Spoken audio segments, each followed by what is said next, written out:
Hi, in this video I'm going to show how to control servo motor with Arduino Uno using Arduino starter kit.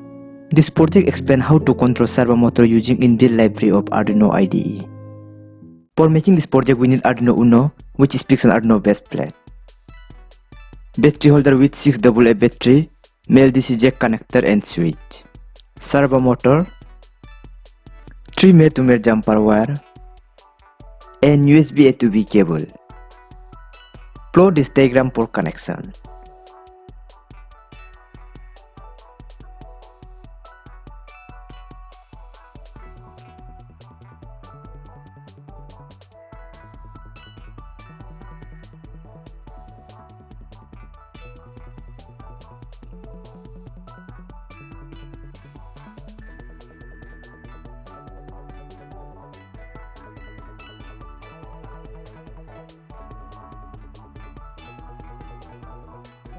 Next, connect Arduino in the laptop or the system you are using with USB cable.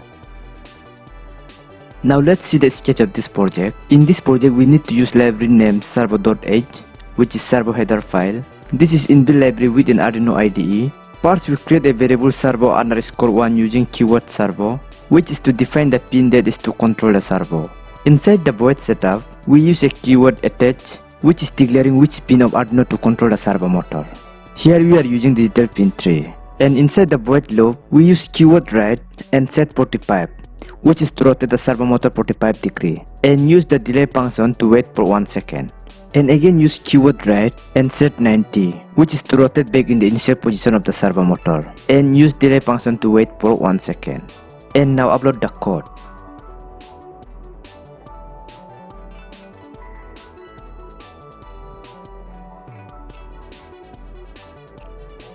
Now let's see how it works.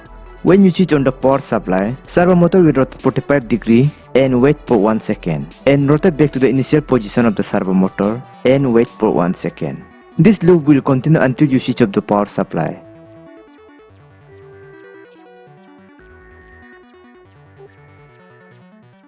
That's it. Thank you for watching and stay tuned for more update.